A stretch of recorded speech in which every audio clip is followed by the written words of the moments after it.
वृन्दावनेश्वरी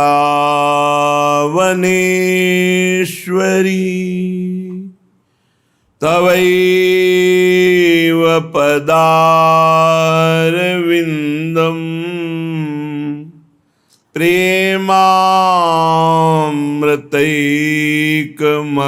प्रेमामृतैकमकरन्द रसौघपूर्णम् हृद्यर्पितं मधुपते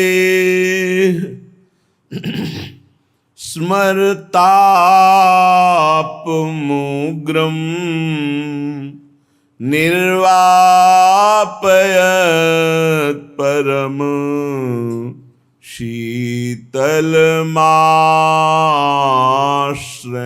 शीतलमाश्रयामि परम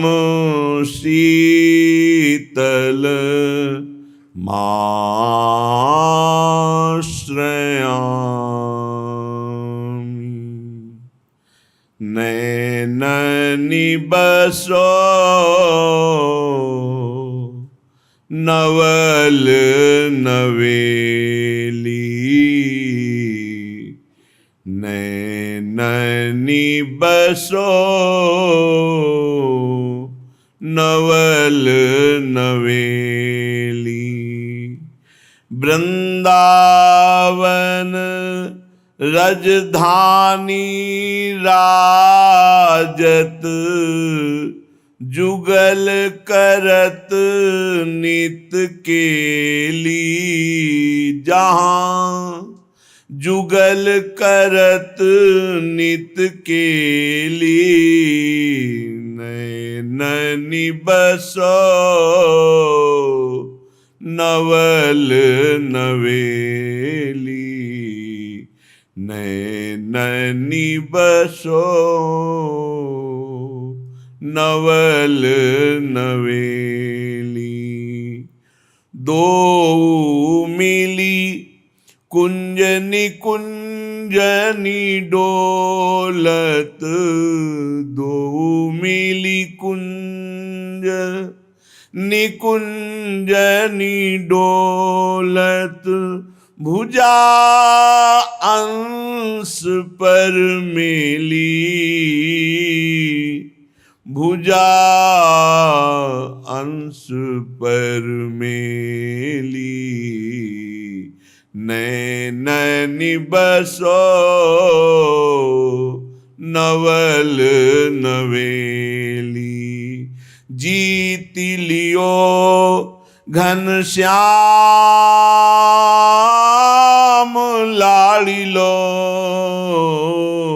लाड़िली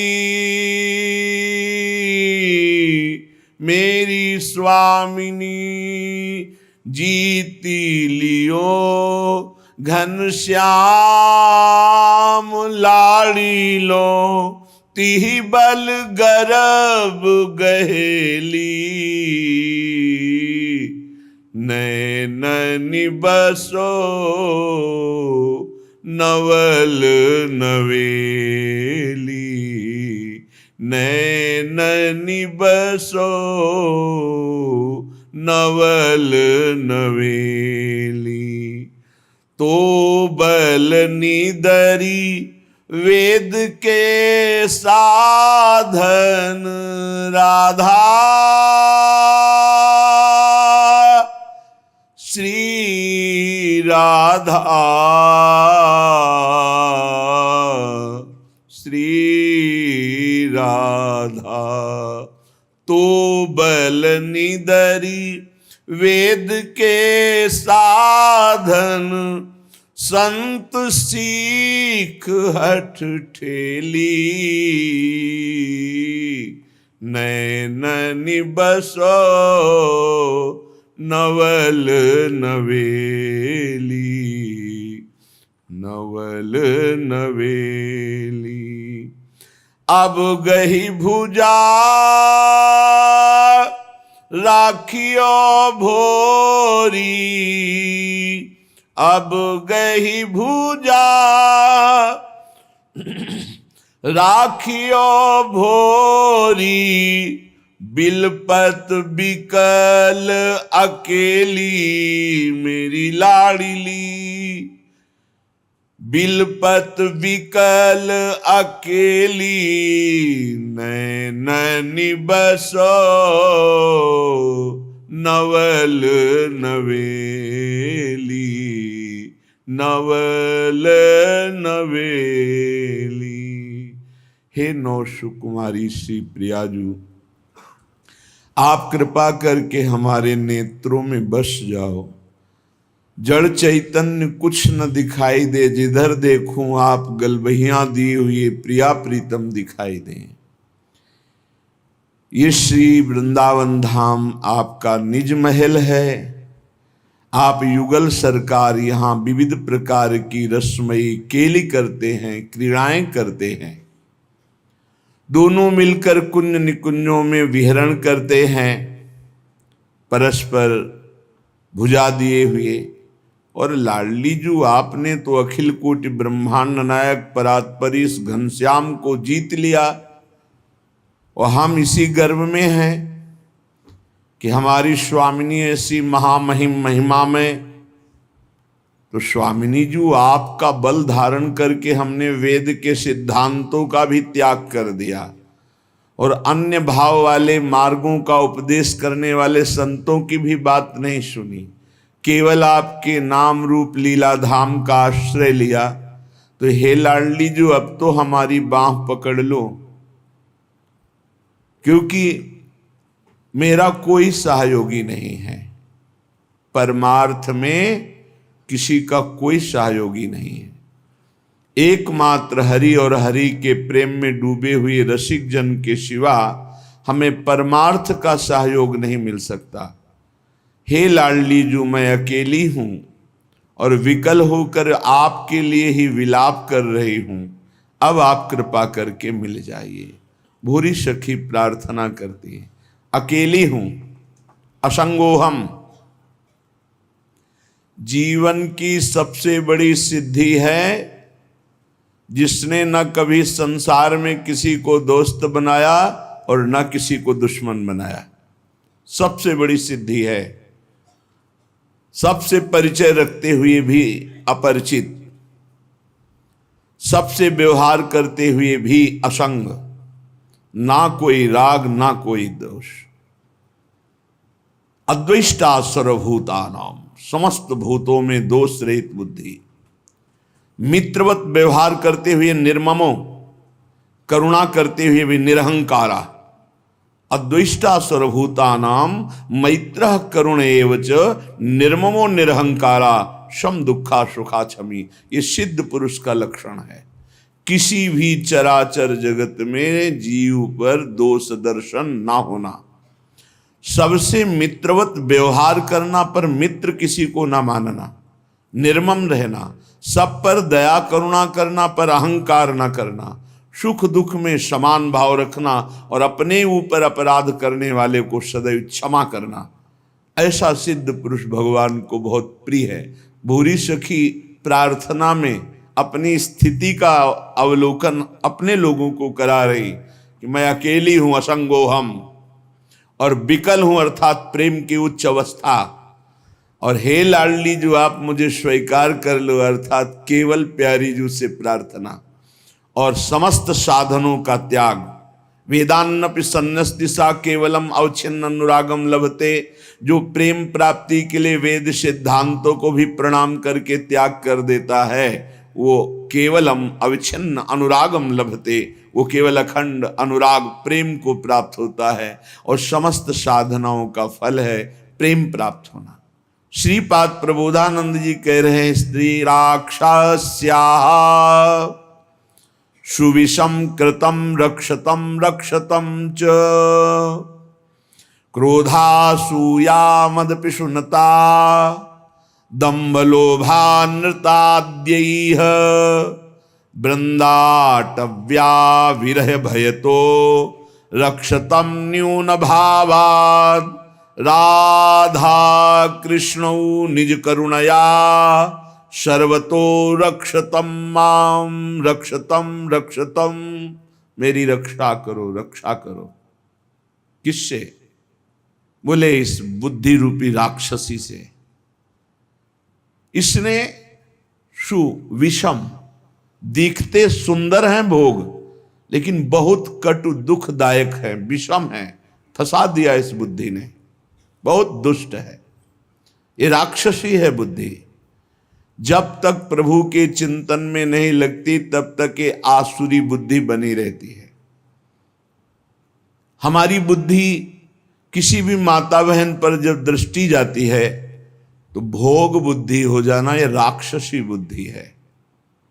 श्रीपाद कह रहे हैं स्त्री राक्षस्याः सुविषम कृते रक्षतम रक्षतम च, रक्षा करो हे राधा कृष्ण हमारी रक्षा करो। ये बुद्धि माताओं बहनों के प्रति राक्षसी भाव को प्राप्त हो रही। अब इसी का गलत अर्थ कर दिया जाए तो निंदनीय हो जाएगा। भाव से देखा जाए तो इसका अर्थ होता है कि ये मेरी बुद्धि राक्षसी स्वभाव की हो गई, जो माता बहनों पर ये भोग दृष्टि रखती है। और यही सत्य है, हमारी जो बुद्धि जैसी होती है हमको सामने वैसा ही दृश्य दिखाई देता है। ये राक्षसी भाव है, असुर भाव है। आसु कहते हैं प्राणों को, जो केवल प्राणों के ही पोषण में लगा हुआ है, केवल इंद्रिय सुखों के ही भोगने में लगा हुआ है, वो असुर भाव को प्राप्त है, वो राक्षसी बुद्धि है। इसमें किसी का क्या दोष कि आप क्या देखते हैं? आपका दोष है या सामने वाली वस्तु व्यक्ति स्थान का दोष है? तो हे राधा कृष्ण, हे श्यामा श्याम, राधा कृष्णो निज करुणया सर्वतो रक्षताम माम। हे राधा कृष्ण, आप मेरी रक्षा कीजिए। सुविषम कृते रक्षतम रक्षतम च, क्या रक्षा हो जाएगी? मेरी बुद्धि का दर्शन ठीक हो जाए। ये जो बुद्धि निश्चय कराती है ना, बहुत गलत निश्चय कराती, इसमें सुख इसमें सुख इसमें सुख, धिक्कार है। भगवान की कृपा से दिव्य मानव देह प्राप्त करके दिव्य आध्यात्मिक सुख प्राप्त करने की लालसा रखनी चाहिए, ना कि भोग दृष्टि से देखना चाहिए। हे प्रभु मेरी रक्षा करो, मेरी बुद्धि शुद्ध हो, नहीं तो दुर्गति पक्की है, पक्की दुर्गति है। फिर जब काम अपना अधिकार जमा लेता है हृदय में, तो क्रोध का तांडव शुरू हो जाता है, नाक में गुस्सा रहता है, छोटी छोटी बातों में वो अपने पूज्य जनों को भी कटु वचन, कठोर व्यवहार, हिंसादि भी कर सकता है। जैसे बड़ा भ्राता पिता के तुल्य होता है, पिता माता ये भगवान के तुल्य होते हैं, पर क्रोधी पुरुष इन पर भी हाथ उठा देगा, इनको भी अपमानित कर देगा। हो सकता है क्रोध ज्यादा बढ़ जाए तो हिंसा भी कर सकता है। ये राक्षसी बुद्धि के लक्षण हैं, जो माताओं बहनों में काम भाव देखना और क्रोध करना। ये क्रोध बहुत बड़ा अनिष्टकारी, कभी किसी का क्रोध से मंगल नहीं हुआ, कभी किसी का मंगल नहीं हुआ। क्रोध को क्षमा के द्वारा नष्ट करना चाहिए। नाम जप से ऐसा धैर्य धारण करना चाहिए, जो आपके प्रति अपमान की क्रिया, प्रतिकूल क्रिया, तिरस्कार क्रिया, अहित क्रिया करे, उसको भी क्षमा कर दो। क्षमी अद्वेष्टा सर्वभूतानां मैत्रा करुण एवच निर्ममो निरहंकारां सम दुखा सुखः क्षमी। क्षमी क्षमावान, क्षमावान बलवान होता है, क्रोधी बलवान नहीं होता, वो कमजोर होता है। क्षमावान बलवान होता है। क्षमा के द्वारा क्रोध का नाश करो। प्रिया प्रीतम के स्मरण से, उनके चरणारविंद के चिंतन से, उनकी लीला गायन से अपने बुद्धि को इतना परिपक्व करो कि अगर गृहस्थ हो तो अपनी पत्नी के सिवा सर्वत्र जननी भाव हो, पूज्य भाव हो।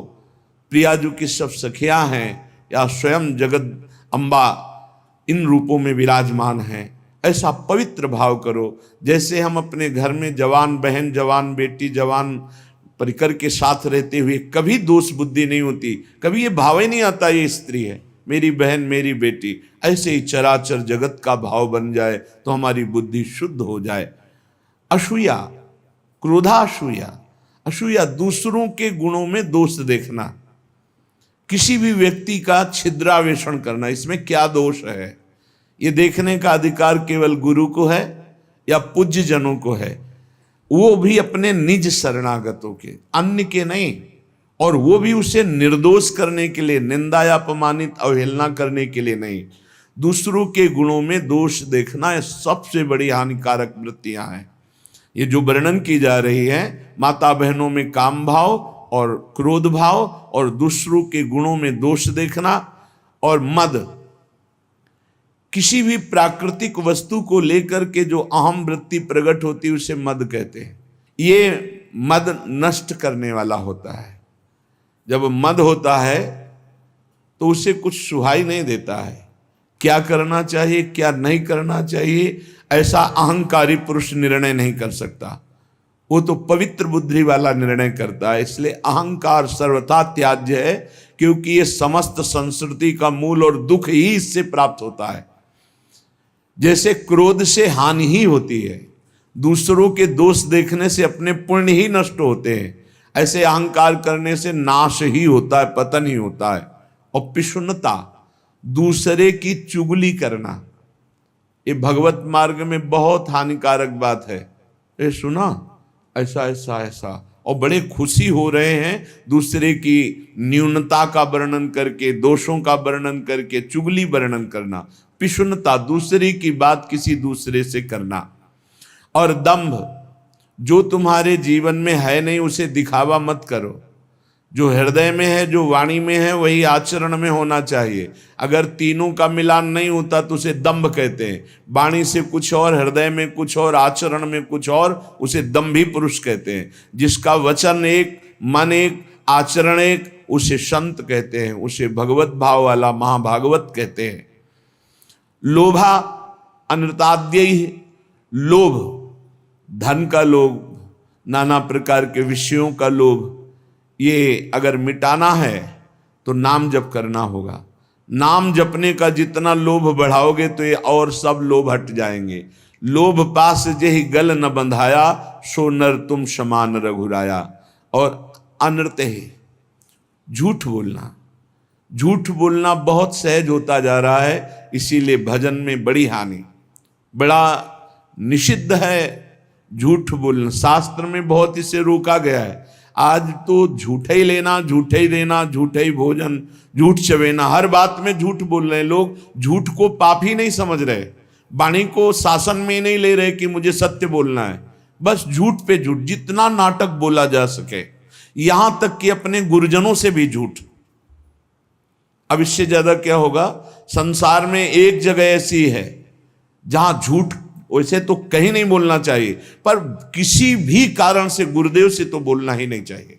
अगर गुरुदेव से झूठ बोला तो गुरु से कपट, मित्र से चोरी, या हो निर्धन या हो कोढ़ी। इस जन्म में नहीं तो अगले जन्म में तुम्हें कुष्ठ रोग होगा, गलित कुष्ठ होगा। गुरुदेव से अनृत बोलना, कपट करना, छल छुपाव करना, चलो इस जन्म में नहीं तो कल्याण तो नहीं होगा, मोक्ष को तो प्राप्त होगे ही नहीं, अगला जन्म जरूर कुष्ठी बनोगे, या फिर ऐसी दरिद्रता को प्राप्त होगे कि जो जीवन भर महान कष्ट देता रहे। अनृत बोलना, झूठ बोलना, क्यों बोलना? अगर हम गलत हैं तो फिर हमें दंड मिलना चाहिए, हमारा सुधार हो जाएगा, पवित्र हो जाएंगे। गलत नहीं है तो तुम जो सोचा करो, हम सत्य बोलेंगे। व्यापार आदि के लिए भी झूठ बोलने की कोई आवश्यकता नहीं। सब कोई जानता है मुनाफा के लिए व्यापार होता है। आप अपना नियत जो मूल्य है उसमें मुनाफा जोड़ करके आप बेचिए, झूठ मत बोलिए। झूठ बोलने से कोई व्यापार थोड़ी बढ़ जाएगा। अगर आप झूठ बोल करके पैसा कमा रहे तो परिवार में अशांति, क्लेश, दुख, नाना प्रकार की रोग विपत्तियां घेर लेंगी। सत्य मार्ग पर चलो।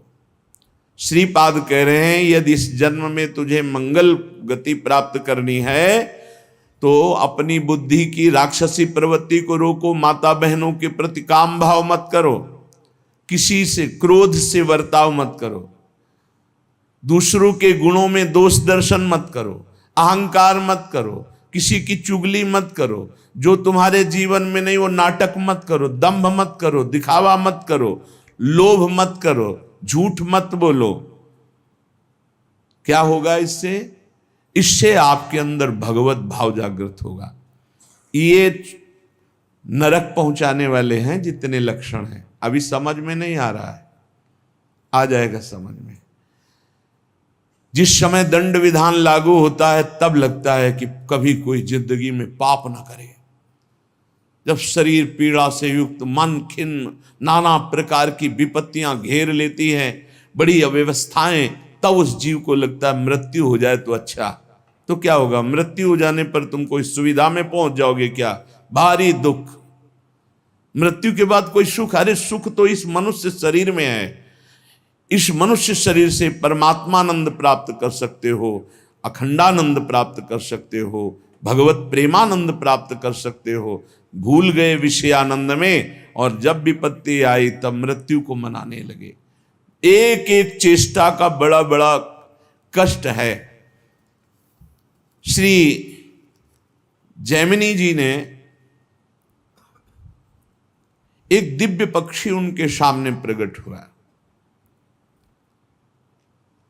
ब्रह्म ऋषि किसी भी रूप में अपने जनों को उपदेश देने के लिए प्रकट हो सकते हैं। चैतन्य तेजोमय पक्षी। तो जैमिनी जी ने पूछा कि आपके दर्शन से ही लगता है कि आप त्रिकालज्ञ हैं। जैसे पक्षियों में काकभुसुंड जी, गरुड़ जी, ये सब त्रिकालज्ञ सर्वज्ञ महापुरुष हैं। तो आप हमें ये बता सकते हैं कि जीव ये दुर्गति को प्राप्त क्यों होता है? चैतन्य घन परमात्मा का अंश अपने को आनंद की खोज के लिए भोगों में फंसा रहा है, ऐसा क्यों होता है? तो उस दिव्य पक्षी ने कहा, महर्षि, मैं आपके मन के संशय को देखकर ही पक्षी रूप धारण करके आया हूं। पूर्व काल में एक परम बुद्धिमान भृगुवंशी ब्रह्म ऋषि थे। उनके सुमति नाम का एक बहुत ही तेजस्वी पुत्र हुआ। जब वो बड़ा होने लगा तो वो शांत और जड़वत पागल, कुछ नहीं बोलना, एक शब्द नहीं बोलना। जब उपनयन संस्कार यज्ञोपवीत हुआ, ब्रह्म ऋषियों में होता है, तो पिता ने कहा, सुमते, आज तक मैंने तुमसे कुछ नहीं कहा, लेकिन अब तुमको गायत्री अध्ययन, मंत्र अनुष्ठान, वेदाध्ययन, ये सब करना होगा। भिक्षान्न से शरीर पोषण करो, गुरुकुल में वास करो, वेदों का अध्ययन करो, गायत्री अनुष्ठान करो। पूर्ण ब्रह्मचर्य, ब्रह्म तेज संपन्न हो, फिर गृहस्थाश्रम में प्रवेश करो और उत्तम धर्म का अनुष्ठान करके भगवत प्राप्ति करो। मनुष्य जीवन का यही लक्ष्य है। प्रथम चरण जिंदगी का जिसका ब्रह्मचर्य से जाता है, पूरा जीवन आनंदमय होता है। आज ऐसी दुर्दशा हो रही है कुसंग से, कुछ मोबाइल का कुसंग, कुछ बच्चों का ऐसा कुसंग कि क्रम बाय क्रम ये रोग फैलता चला जा रहा है। ब्रह्मचर्यहीनता, ब्रह्मचर्य का त्याग, सर्वतो भावेन ब्रह्मचर्य का नाश ही आज के बच्चे सुख मान रहे।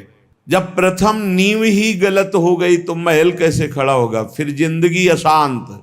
नए नए बच्चे आते हैं डिप्रेशन में और कहते हैं कि मैं अपने शरीर को नष्ट करना चाहता हूं, अब मेरी जीने की इच्छा नहीं रह गई क्योंकि मेरे में उत्साह नष्ट हो गया। हर समय हम डिप्रेशन में रहते हैं। पहला आश्रम ब्रह्मचर्य आश्रम है सबका पहला आश्रम ब्रह्मचर्य। फिर जो गृहस्थ, वानप्रस्थ, सन्यास या ब्रह्मचर्य सीधे सन्यास। बेटा तुम इन नियमों का पालन करो तो तुम्हें ब्रह्म की प्राप्ति होगी। कौन सा शोक है जो तुमको बोलने नहीं देता? मैं तेज से बता रहा हूं कि तुम साधारण जीव नहीं हो जो हमारे पुत्र बने हो, तुम्हारे ब्रह्म तेज से, पर तुम पागल जैसे रहते हो, एक भी शब्द नहीं बोलते हो। जैसे जड़ भरत जी हार गए, पिता पधार गए, लेकिन कभी गायत्री कभी उच्चारण नहीं किया। संपूर्ण ब्रह्म ज्ञान उनको प्राप्त। जब अनेक बार कहा तो सुमति जी कुछ नहीं बोले। पिता ने स्नेहवश फिर कहा, बेटा तुम छल मत करो, मुझे पता है तुम बोल सकते हो और तुम ज्ञानी महात्मा हो। मुझे पता है तुम्हारा तेज ऐसा है, तुम पागल नहीं हो। जब बार बार कहा तब सुमति ने हंस दिया और उसका पिताजी, ये जो आप उपदेश कर रहे हैं ये बहुत बार बहुत जन्मों में कर चुका हूं मैं उस तत्व को प्राप्त हो चुका हूं जिसके जानने के बाद कुछ जानना बाकी नहीं रहता। इसीलिए मैं जड़वत पागल आचरण करता हूं कि आप हमको ये ना समझ पाएं कि मैं आपका पुत्र बहुत विद्वान या बहुत ज्ञानी हूं। जो आप उपदेश कर रहे हैं बहुत जन्म अनुष्ठान कर चुका हूं। मैं त्रिकालज्ञ हूं, मुझे तीनों कालों का ज्ञान है, भूत भविष्य वर्तमान। त्रिकालज्ञ तब होता है जब भगवत स्वरूप में तदात्म हो जाता है। तो भगवान सर्वज्ञ हैं तो वही सर्वज्ञता अंश रूप में उतरती है तो वो भी सर्वज्ञ हो जाता है। मैंने बहुत से शास्त्रों का ज्ञान प्राप्त किया, वो अक्षरशः मुझे सब भगवत कृपा से स्मृति में व्याप्त है। हर कला में मैं प्रवीण हूं, शिल्प कला आदि सब कलाओं में प्रवीण हूं। मुझे पागल रहने का स्वभाव है कि कोई जान न पावे। इस समय मैं आपके और अपने 10,000 जन्म तक को देख रहा हूं। स्वाभाविक खेद, क्षय, क्षोभ ये हमें स्पर्श भी नहीं कर सकते। संतोष, आनंद वृद्धि ये सदैव हमारे हृदय में होती रहती है। शत्रु मित्र इनका मुझे भान भी नहीं, सब में एक ब्रह्म व्याप्त है, ये अनुभव है। पिताजी आप पत्नी और पुत्र के संयोग वाले हैं। आप मुझे पुत्र भाव से देख रहे हैं। अनेक बार तुम हमारे बेटा बन चुके हो। मैं 10,000 जन्म तक तो ऐसे ही देख रहा हूं, स्वाभाविक। अगर ध्यान करके देखो तो लाखों जन्मों को देख सकता हूं। कई बार तुम हमारे पुत्र बन चुके हो, कई बार पत्नी बन चुके हो। तो बहुत आश्चर्य में हो रहे कि अभी तक तो बोला नहीं, बोला तो इस कोटि का बोला। तभी भगवत ऋषि जी कहते हैं हर समय मौन रहे, बोले ना बोले तो हृदय की ग्रंथि खोले, जड़ चैतन्य का भेद मिटा दे, वो महाभागवत होता है। पिताजी मैंने हजारों बार महान से महान सुख और महान से महान दुख भोगे हैं जो मेरी स्मृति में है। लाखों माताओं के गर्भ में विष्ठा और मूत्र के बीच में मैं पला हूं, मुझे याद है। अपने लोगों को इसी जन्म का याद नहीं है। इसी जन्म में जो मां के गर्भ में थे याद नहीं, कोई घटना, कोई दुख, एक पाई भर भी स्मृति नहीं। इतने ज्ञानी हैं। सोचो, ये महाराज सुमति जी कह रहे हैं कि मुझे 10,000 वर्ष का तो ऐसे ही दिखाई दे रहा है। अगर ध्यान धरूं तो लाखों जन्म का बता सकता हूं। मैंने लाखों बार माताओं के गर्भ में विष्ठा और मूत्र के बीच में पला हूं, मलाशय और मूत्राशय के बीच में। मैंने लाखों प्रकार के रोगों को भोगा है, हर योनियों में मुझे ज्ञान है। गर्भावस्था में जो दुख होता है बड़ा अपार दुख होता है। मैंने बचपन, जवानी, बुढ़ापा सबको देखा है। मैं हर योनियों में गया हूं। मुझे हर योनि का पशु, मृग, कीट, पक्षी, मनुष्य, स्त्री, देवता सब बना हूं।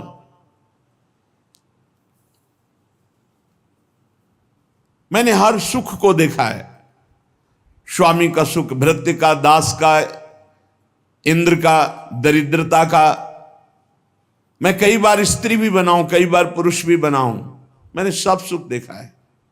आप जो पूछ रहे कि तुम जड़वत क्यों रहते हो, मौन क्यों रहते हो, मैंने सब देखा है। पिताजी राग, हर्ष, भय, उद्वेग, क्रोध, अमर्ष, वृद्धावस्था, मृत्यु सबके दुख का मुझे ज्ञान है। जब इस तरह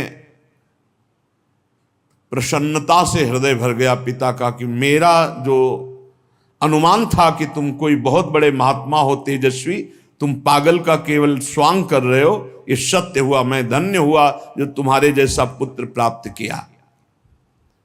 उन्होंने विस्मय से गदगद वाणी में कहा, बेटा ये ज्ञान तुमको कहां से प्राप्त हुआ? मैं भी तो साधना करता हूं, मैं भी ब्रह्म ऋषि हूं। तुम जड़ता का स्वांग कर रहे थे, इतने बड़े ज्ञानी महात्माओं की तुम्हें दसियों हजार वर्ष जन्म की बात याद है, फिर तुम जड़ता का भाव धारण करके मेरे यहां जन्म क्यों लिया? जब इतने सिद्ध हो तो तुम्हें मुक्त हो जाना चाहिए। क्या किसी मुनि का शाप है या देवता का शाप है जो तुम हमारे यहां पुत्र हुए? ये ज्ञान तुम्हारा दिव्य है, तुम्हें मुक्त हो जाना चाहिए, तुम जन्म क्यों लिए? मैं ये रहस्य जानना चाहता हूं, बड़ा कौतूहल है मुझे। पुत्र ने कहा सुमति जी ने कि पिताश्री, पूर्व जन्म में मेरे साथ जो घटना घटी जिसके कारण मैं जन्म लिया वो मैं तुम्हें बताता हूं। पूर्व काल में मैं निरंतर परमात्मा का ध्यान करने वाला महात्मा था, ब्रह्म ऋषि, अध्यात्म विद्या में पराकाष्ठा को पहुंचा हुआ महात्मा, समस्त अष्टांग योग से सिद्ध। देख लो, निरंतर भगवत अभ्यास में लगे रहना, संत पुरुषों का ही संग करना, अपने स्वभाव विचार परायण रखना और तत्वमसि इस महावाक्य की स्थिति प्राप्त करना। परमात्म तत्व में मेरी हर समय अभ्यास से स्थिति हो रही थी। बड़े बड़े साधक मेरे शिष्य बनने लगे। मैं बड़े बड़ों का प्रश्न का संदेह निवारण करता और मैं आचार्य पदवी पर बैठ गया। पर मेरा एकांत सेवन, भगवत चिंतन, इस पे बाधा पड़ गई। दैवात किंचित बचा हुआ अज्ञान मेरे अभ्यास में बाधा डालने लगा। मेरा ब्रह्म भाव में जो रति हो रही थी पलट गई। हो रही थी, पूरी हुई नहीं थी। अगर हो गई फिर नहीं पलट सकती। जैसे भुना हुआ चना दोबारा नहीं जग सकता।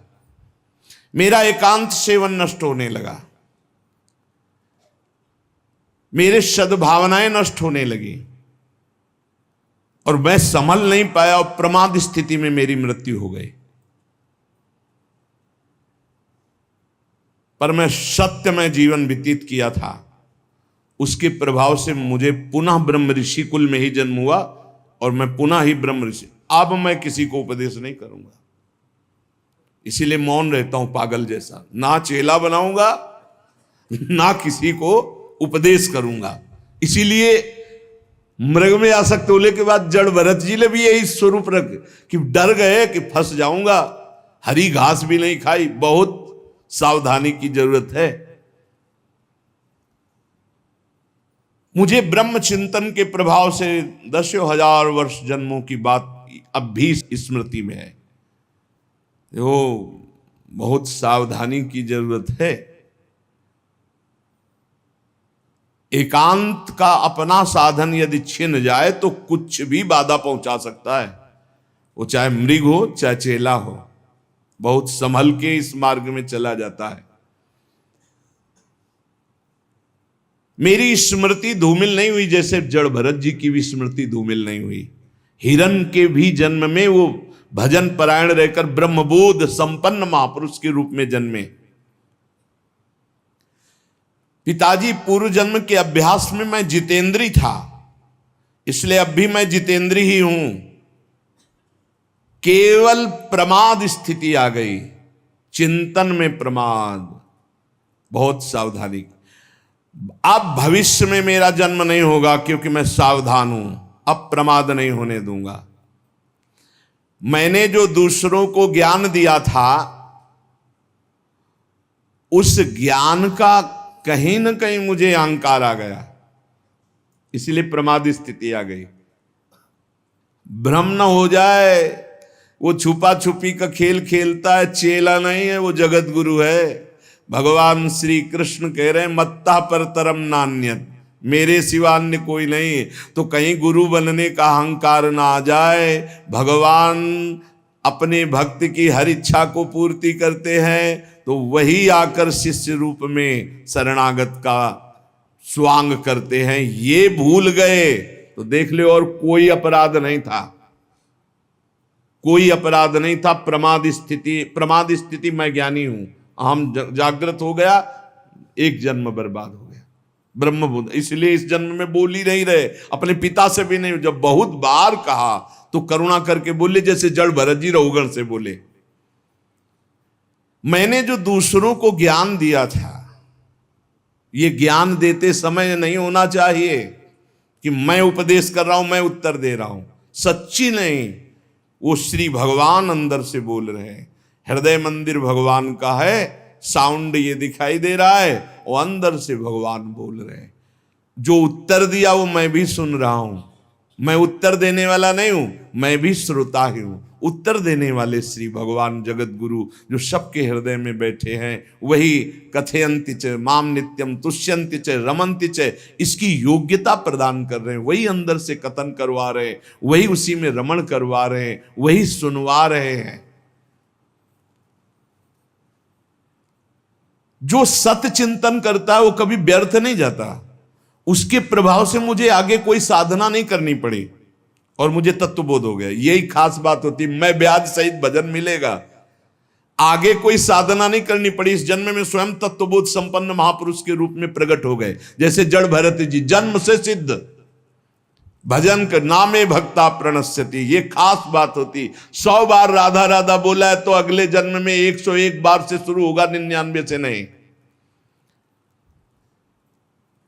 मैं त्रिकालज्ञ हूं, अपना परिचय बता रहे हैं। और ये तीनों कालों का ज्ञान साधारण धर्मों के पालन से या कर्म कांड से इनसे नहीं प्राप्त होता है। ये भगवत चिंतन ब्रह्म चिंतन से प्राप्त होता है। पिताजी मैं जन्म से ही सन्यासी हूं, मुझे ये शिक्षा की अब जरूरत नहीं कि आप ब्रह्मचर्य धारण करो, आप जाओ एकांत सेवन करके फिर गृहस्थाश्रम, फिर वानाप्रस्थ, फिर सन्यासी। मैं जन्म सिद्ध सन्यासी हूं। मेरे से चूक हो गई, जरा सी चूक में जन्म हो गया। हिरन में आसक्त, जरा सी चूक में, बहुत बड़ा गेम है ये, चूक नहीं होनी, ये खेल है, चूक नहीं होनी चाहिए। अच्छा, खास बात देखो, चूक कहां हुई है।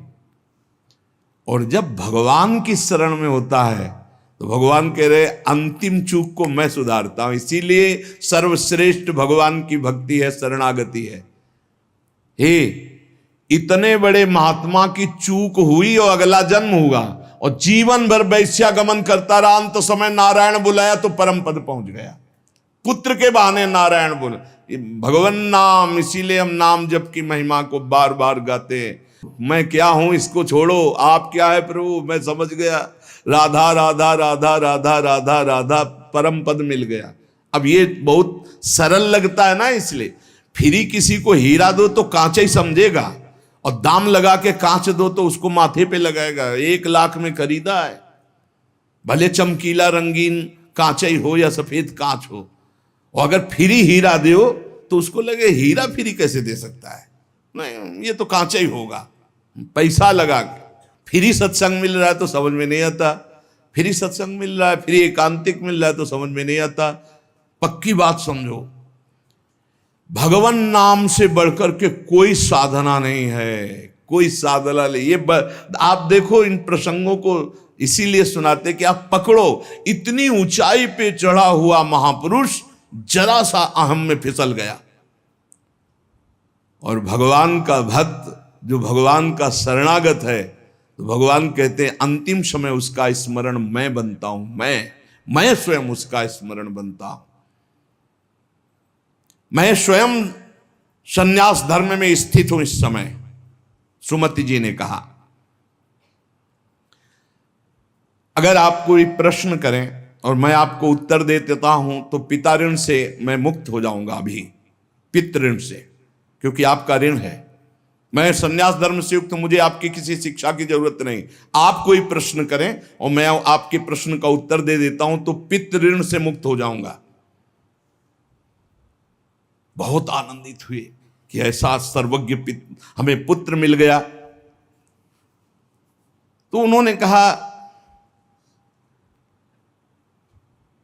कि ये संसार में जन्म ग्रहण करने के संबंध में हम जानना चाहते हैं, ये जन्म क्यों होते हैं। उनका पिताजी, मैं तत्वबोध संपन्न हो चुका हूं, इसलिए पूर्ण, मैं बार बार इसलिए कह रहा हूं कि मेरे पर श्रद्धा करना, मेरी बात पर।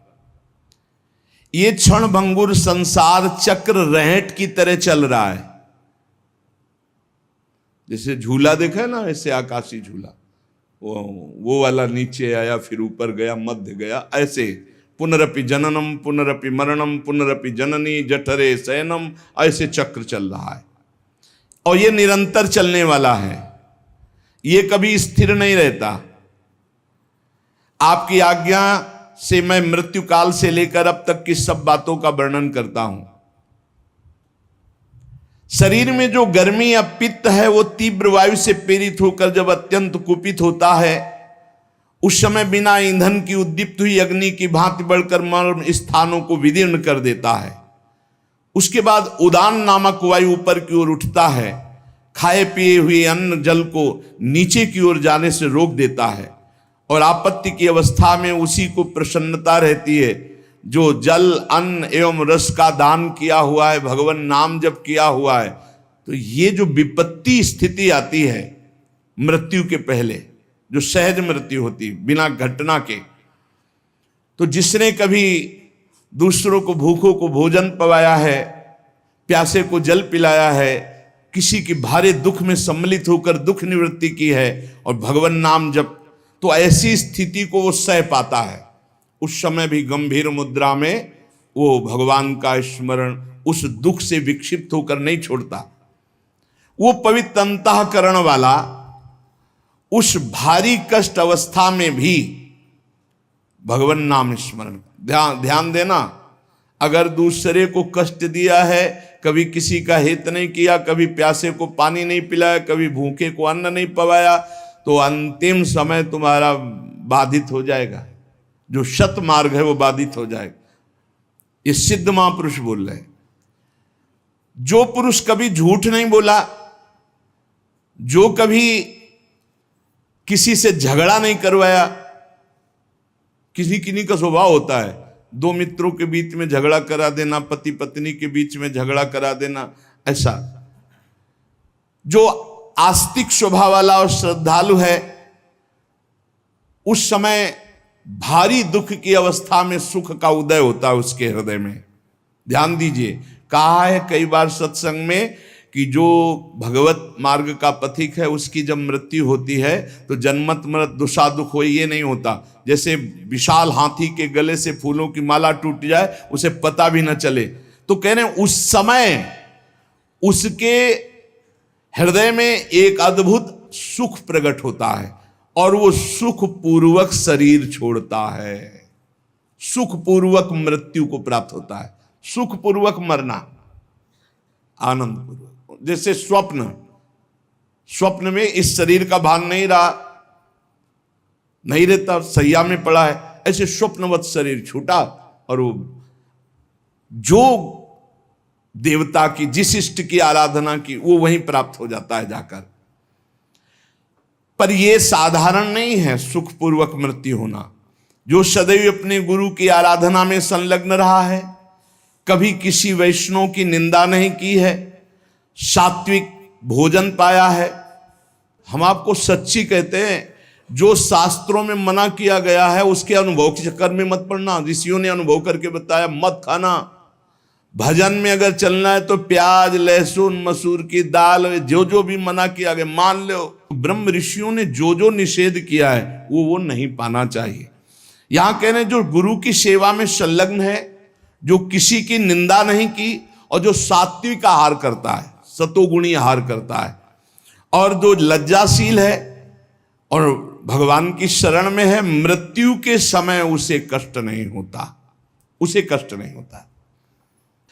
जो सात्विक आहार करता है, गुरु सेवक होता है, कभी किसी की निंदा नहीं करता है, उदार वृत्ति होती है, जो गुण गंभीर स्वभाव वाला होता है, भगवान का आश्रय लिए होता है, वो अंतिम समय सुखपूर्वक मरता है।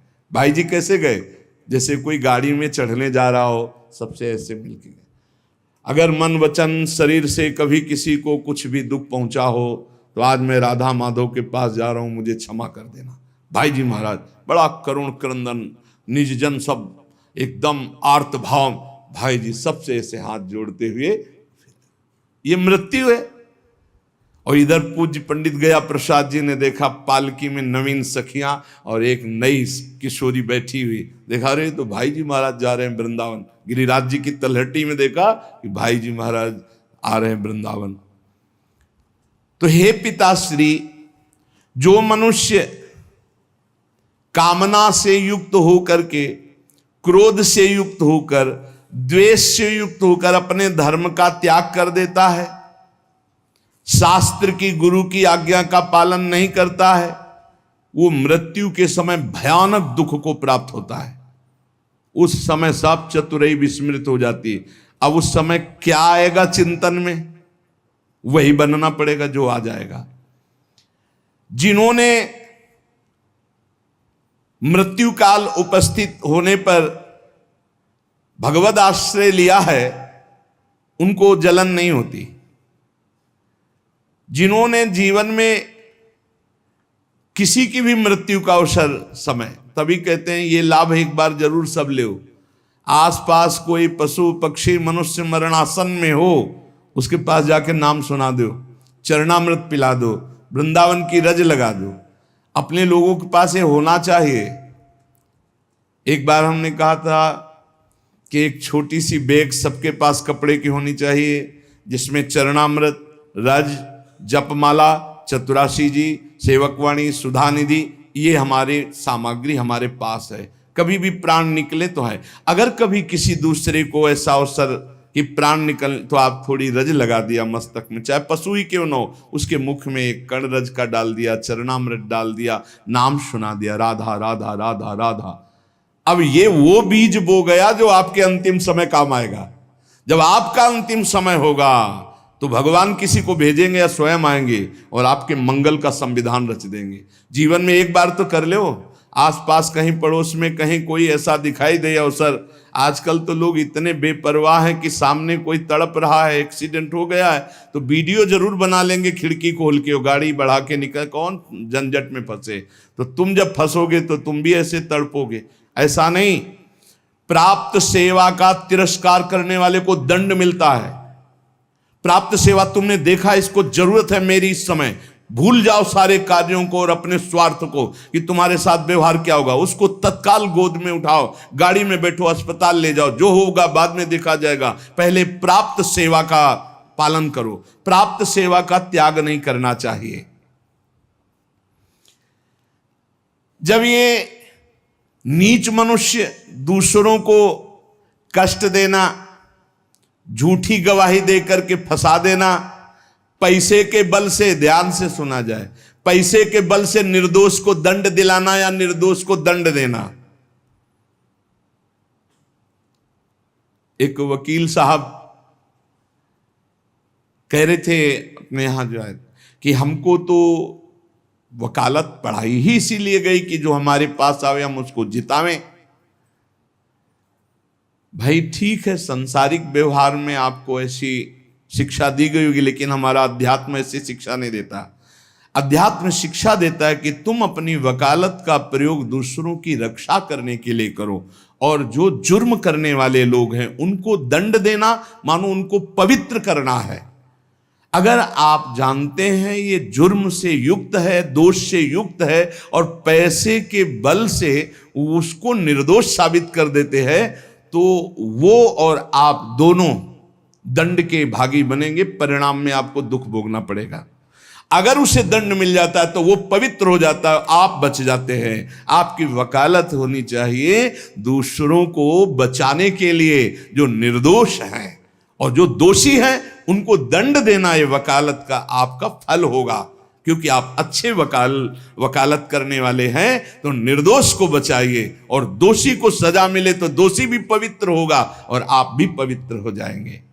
जो लोग झूठी गवाही देते हैं, जो पैसे के बल से दूसरों को, जो निर्दोष हैं उनको दंड दिलाते हैं, दोषियों को मुक्त कर देते हैं, चाहे कोई भी हो, जो बुरी बातों का उपदेश देकर भोले भाले लोगों को फंसाते हैं, जो शास्त्र और संतों की निंदा करते हैं, उनका जब मृत्यु का समय आता है तो भयानक दुख होता है, और उस दुख के समय उनकी दुर्गति का रूप सामने होता है। सुअर, कुत्ता, राक्षस क्या बनना है वही सामने आया और वही उनकी योनि प्राप्त होगी। फिर वो तड़पते हुए मृत्यु को प्राप्त होते हैं। और ऐसे लोगों की मृत्यु जब होने को होती है तो यमराज के बहुत ही क्रूर स्वभाव वाले, बहुत ही, जहां दया नाम की वस्तु नहीं, ऐसे क्रूर स्वभाव वाले हाथों में हथकड़ी लिए हुए और बड़ा भारी मुदगर, वो बड़े भयंकर, और उनके शरीर से दुर्गंध, देखने से ही मलमूत्र छूट जाए ऐसे भयंकर, और उसी को दिखाई देते हैं जो मरणासन होता है। यमदूतों की दृष्टि पड़ते ही वो शरीरा अहंकारी जीव कांप पड़ता है। अब बोलने की हिम्मत नहीं, कफ पित्त वायु सब बिगड़ चुका है, कोई सहयोग देने वाला नहीं, सांस भी नहीं ली जा रही। अब उसका चित्त वहीं भ्रमण करेगा, मेरा पुत्र बचा ले, मेरी पत्नी बचा ले, मेरा परिवार। भगवान की तो याद जीवन में की नहीं, तो अब भगवान की अगर याद की होती तो ऐसी दुर्दशा नहीं होती। अब वो चीखने की कोशिश करता है पर आवाज नहीं निकलती, एक शब्द भी नहीं निकल, बार बार प्रयास करता है कोई मेरी रक्षा कर ले। इन भयावन 2 यमदूत होते हैं, उसका मल निकल जाता है भयवश, मूत्र छूट जाता है, मुख सूख जाता है, आंखें पलटने लगती हैं, सांस ऊपर को उठने लगती है, देखने की शक्ति नष्ट हो गई, भारी वेदना, तड़पता हुआ वो शरीर को छोड़ता है। अब जैसे जैसे बोले कि शरीर तो यहीं छूट जाता है, दंड किसको मिलता है? तो आप स्वप्न में जब पीटे जाते हैं तो आपको पीटने का दुख होता है कि नहीं होता है? पीटने का दुख होता है, जगने के बाद पता चलता है वो झूठा होता है। शरीर तो स्थूल आपका सैया में सोया होता है, जब चाकू मारी जाती है ना तो वैसे अनुभव होता है, वैसे अनुभव होता है। तो ये जब स्वाप्निक शरीर में अनुभव हो गया, वो तो यम यातना देह पर्सनल, जैसे जेल की वर्दी मिलती है ऐसे एक शरीर मिलता है उस जीवात्मा को। मन, बुद्धि, चित्त, अहंकार, 5 ज्ञानेंद्रियां, 5 कर्मेंद्रियों सहित उस शरीर में पैक कर दिया गया, उसका नाम यातना देह है। अब उसको शरीर से ले जाते हैं, यातना देह से। स्थूल देह तो यहीं छूट गया, सूक्ष्म शरीर, कारण शरीर पैक कर दिया गया यातना देह में। जैसे स्थूल शरीर में, स्थूल शरीर छूट रहा, यातना देह मिली, वो सूक्ष्म होता है। अब ये माता पिता का गर्भजनित देह नहीं है, ये दंड विधान वाला है, ये कर्म जनित होता है, इसे यातना देह कहते हैं। यमराज के दूत फांसी लगाते हैं गले में, जैसे कुत्ते के नहीं डाली जाती ऐसे, और पीछे से मुदगणों की मार और घसीटते हुए ले जाते हैं। पीछे से ऐसी मार कि वो चीखता है, चिल्लाता है, पूरा अनुभव जैसे स्थूल शरीर में, ठीक वैसे ही उसमें मरना नहीं होता। बस एक खास बात होती है, क्योंकि स्थूल शरीर में मरना होता है, सूक्ष्म शरीर, कारण शरीर जो यातना देह में, उसमें मरना नहीं होता। बहुत लोग कहते हैं शरीर तो यहां छूट गया, फिर नरक स्वर्ग किसको मिलता है? अरे शरीर एक कोट की तरह उतार दिया गया, तू तो उसी में पैक है, अभी भूल मत कर। अब देखो, दक्षिण दिशा की ओर उसे दौड़ाते हुए, मारते हुए पीछे से ले जाते, और तप्त बालू, आग जैसी तपती हुई बालू,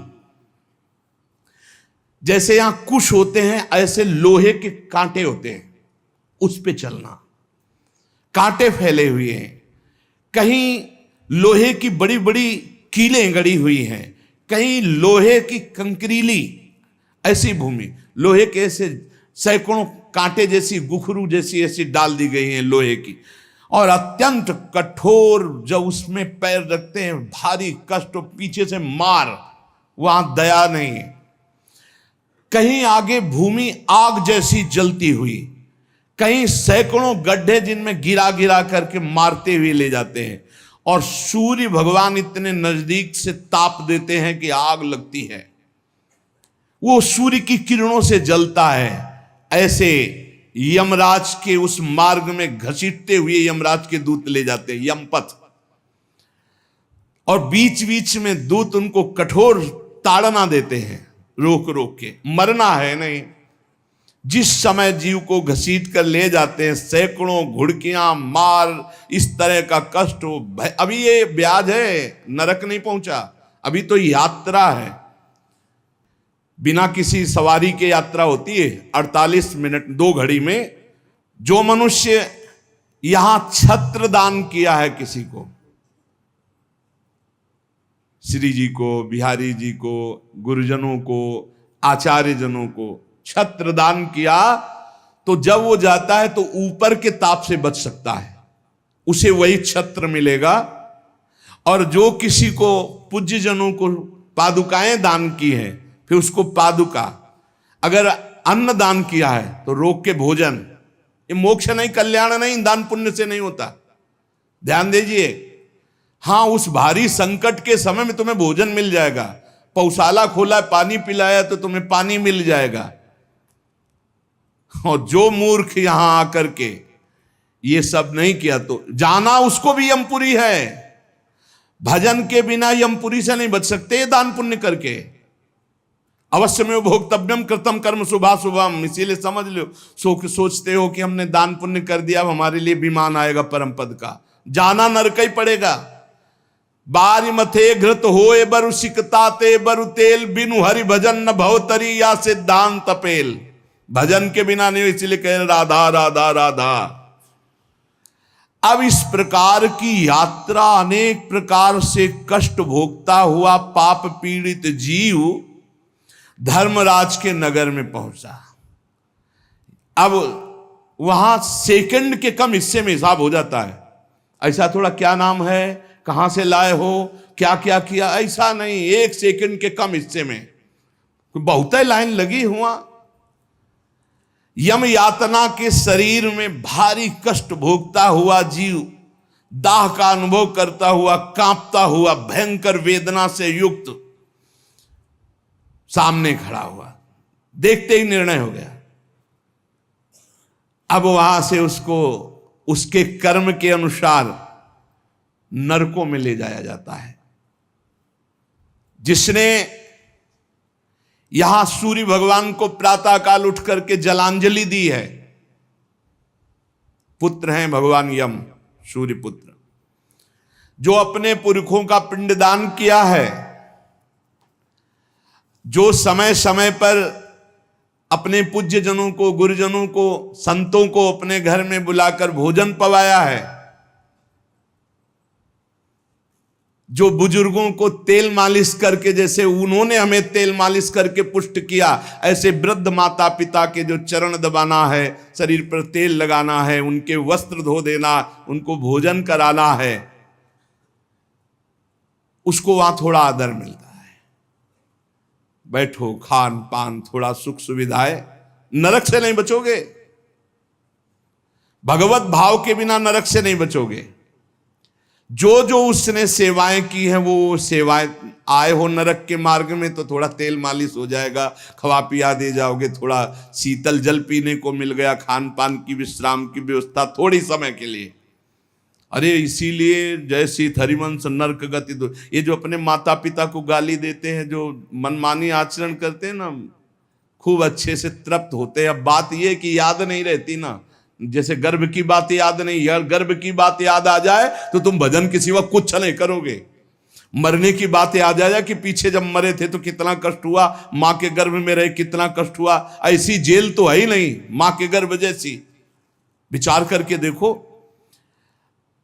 अब वो मृतक जीव जो जो सुविधाएं दान की थी, वो उसे कुछ दिन के लिए वहां सैया मिल गई, भोजन मिल गया, विश्राम मिल गया। कुछ दिन के लिए भाई, बहुत होश में, दान पुण्य के भरोसे मत रहना।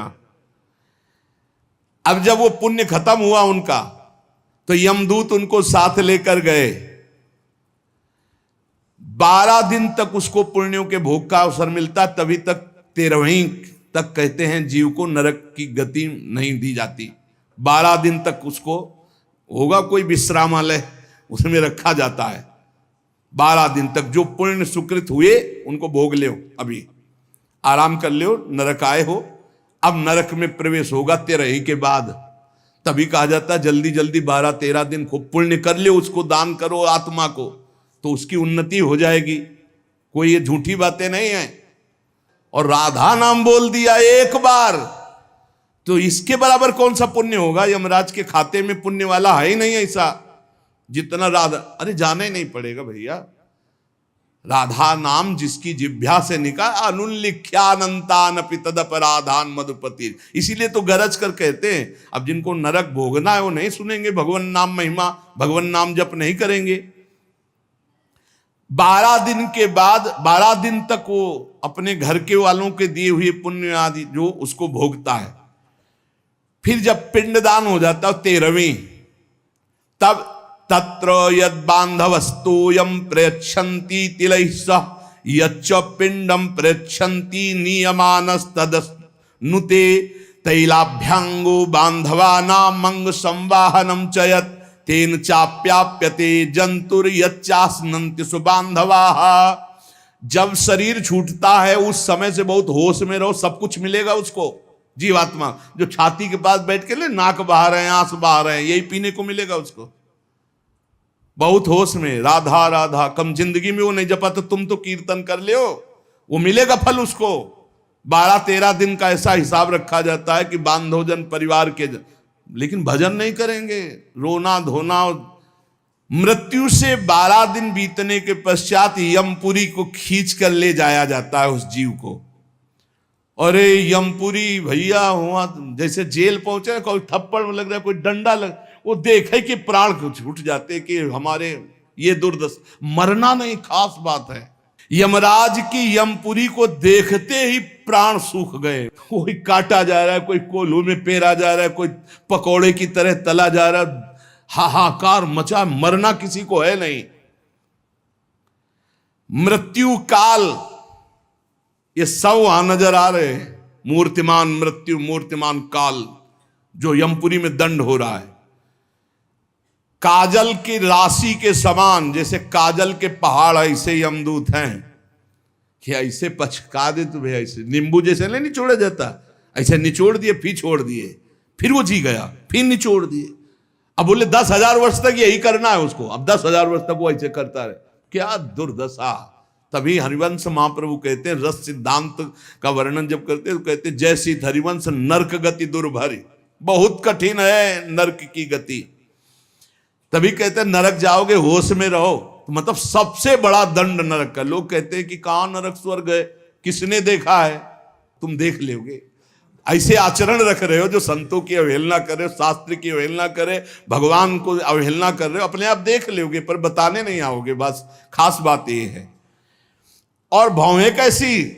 टेढ़ी भौहें, काजल के समान काले, और विकराल मुख, लंबी दाढ़ें, कुरूप, आवाज भीषण भयंकर, और रोम ऐसे जैसे बंबूल के कांटे कि अगर ऐसे कर दे तो पूरा शरीर छेद जाए, ऐसे दूत।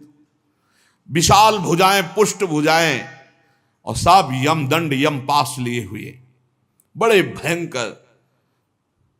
दुर्गंध आती है शरीर से, जीव देख के घबराता है, उनके हाथों में फंसा हुआ। अब जो यहां पराये पुरुष से रति करती है, अपने पति को धोखा देकर, जो अपनी पत्नी को धोखा देकर दूसरी पराई स्त्री से पतिवंचक पर पति रति करई, रौरव नरक कल्प सत परई। ऐसे ही पुरुष को, ऐसे स्त्री को। रौरव का बड़ा भयानक स्वरूप है। रौरव नरक की लंबाई चौड़ाई 2000 योजन है। 1 योजन 4 कोश और 1 कोश 3 किलोमीटर, तो 2000 योजन कितना हुआ? 4 दूनी 8, 8000 कोश। 2000 का 4 तो 8000 हुआ, और 8 त्रिक 24,000 किलोमीटर का है। 24,000 किलोमीटर का, और गड्ढा रूप है जिसकी बहुत गहराई है। यह नरक बड़ा दुखदाई है। इसमें अंगार राशि बिछी हुई है, आगों की अंगार राशि। दहकते हुए अंगार, बहुत ही। अब जो स्त्रियां पराये पुरुष से तो वैसे ही सैया अंगार की और तपता हुआ आग का पुरुष। अब भैया वहां जो पुरुष पराई स्त्री से, ये लिव इन रिलेशन, ये गर्लफ्रेंड, तुम्हारा इंतजार हो रहा है रौ रौ में, नंबर लिख गया है। तस्मात् शास्त्रम प्रमाणमते, पशुवत आचरण नहीं। इसीलिए भारत भूमि में जन्म होना शास्त्रों में महानता का वर्णन किया गया, क्योंकि धर्म का पूर्ण यहां पालन करने वाले जन होते हैं। जो नहीं करते उनके लिए व्यवस्था है।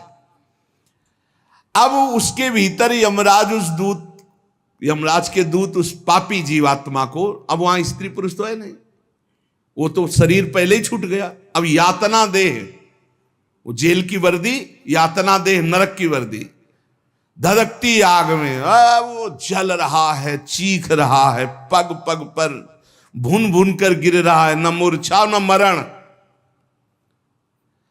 रात दिन चीखता रहता है, जलता रहता है। दौड़ना है 28,000 किलोमीटर, बस उसी में दौड़, आनंद लीजिए। कितने दिन? बोले सहस्त्रों वर्ष, 1-2 वर्ष नहीं, सहस्त्रों वर्ष। ऐसे पापियों की शुद्धि नरक में की जाती है। फिर जब वहां से निकलते हैं तो कीड़े मकोड़े, पतंगे, हिंसक जीव, मच्छर, वृक्ष, ऐसी योनियों को प्राप्त होते हैं पापी जीव।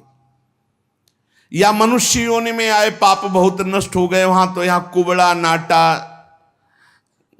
बड़े घृणित शरीर वाले, जो अवशिष्ट पाप बचते हैं थोड़े। आप कहोगे नरक भोगने के बाद भी अवशिष्ट बचे? कि हाँ, जैसे यहां किसी को सजा दी जाती, 20 साल की सजा, 1 लाख रुपया जुर्माना। अरे जब जेल ही दे दी तो जुर्माना का? बोले नहीं, जुर्माना है। तो जो जुर्माना हुआ उसका ये दंड है मृत्यु लोक में, समझ लो। जैसे लोग प्रश्न कर देते, हमें आज समझ में नहीं आता, जब नरक भोग लिया तो फिर यहां क्यों भोगना पड़ता है? तो तुम्हारी समझ में नहीं आता, जब 20 साल की सजा दे दी, 1 लाख जुर्माना रख दिया, वो जुर्माना ये मनुष्य से भजन कर ले हो, नहीं तुम्हारी दलीलें काम नहीं आएंगी। इस प्रकार पाप करने वाले जीवों को विविध प्रकार के नरकों में पिताजी कष्ट दिया जाता है। सुमति महाराज कह रहे, जब यहां से कोई पुण्यात्मा पुरुष गति करता है तो वो पुण्य लोकों को ले जाया जाता है। उसके साथ गंधर्व लोग गीत गाते हुए चलते हैं, आगे आगे अप्सराएं नृत्य करती हैं, और वो विमान पर बैठा आभूषणों से सुसज्जित, समय समय पर मीठा जल, ये सब सुविधाएं भोगता हुआ स्वर्ग जाता है। और वहां अपने पुण्य के अनुसार अप्सरा, विमान, महल, सब सुविधाएं प्राप्त करता है। पर वहां भी जलता रहता है, क्योंकि उसके दिमाग में एक माला पहनाई जाती है उसके शरीर में। उसको बता दिया जाता है, जिस दिन ये माला कुम्हला गई, यहां खोपड़ी के बल से नीचे फेंक दिए जाओगे, मृत्यु लोके विसंति। अब वो रोज माला देखकर जलता रहता है कि ये माला कभी, और जहां कुम्हलाना शुरू हुई तो भयंकर पीड़ा, ये सब छूट जाएगा। अप्सरा, महल, बड़ी सुख सुविधा में आसक्ति, और वो सब छूट जाएगी। अच्छा, ये दुख, और दूसरा एक दुख बगल में दूसरी अप्सरा वाला निकला विमान, जो उससे कई गुना सुंदर, कई, अब वो जल रहा है, उसको शांति नहीं। तब लगी कुशल न जीव कहूं, सपने हूं मन विश्राम, जब लगी भजत न राम कहूं, शोक धाम तज काम। पिताजी, जो मनुष्य यहां वीर्य को नष्ट करता है, बर्बाद करता है, उसमें जीवात्मा होती है। ये बहुत ध्यान देने, इनको इनाम में महारौरव नरक मिलता है, परिणाम में महारौरव नरक। ये जो अष्टमैथुनों का प्रयोग करके बिना शास्त्र मर्यादा के वीर्य को बर्बाद करते हैं। जैसे शास्त्र मर्यादा है संतानोत्पत्ति के लिए, गृहस्थ मासिक धर्म के बाद, पवित्रता होने के बाद, भगवत चिंतन करते हुए भगवान की सृष्टि पूर्वक जो आराधना का भाव रख करके संतान उत्पन्न, बस उतने के लिए शास्त्र आज्ञा करता है। नहीं, मानव जीवन बहुत ही सावधानी के लिए, वीर में ये सब हम आप जैसे प्रकट हुए ऐसे जीवात्मा विराजमान है, उसको यथास्थान ना समर्पित करके और नष्ट कर देना, या फिर संतान नष्ट कर देना, या बहुत तरह से जो ये है महारौरो नरक की प्राप्ति होती है।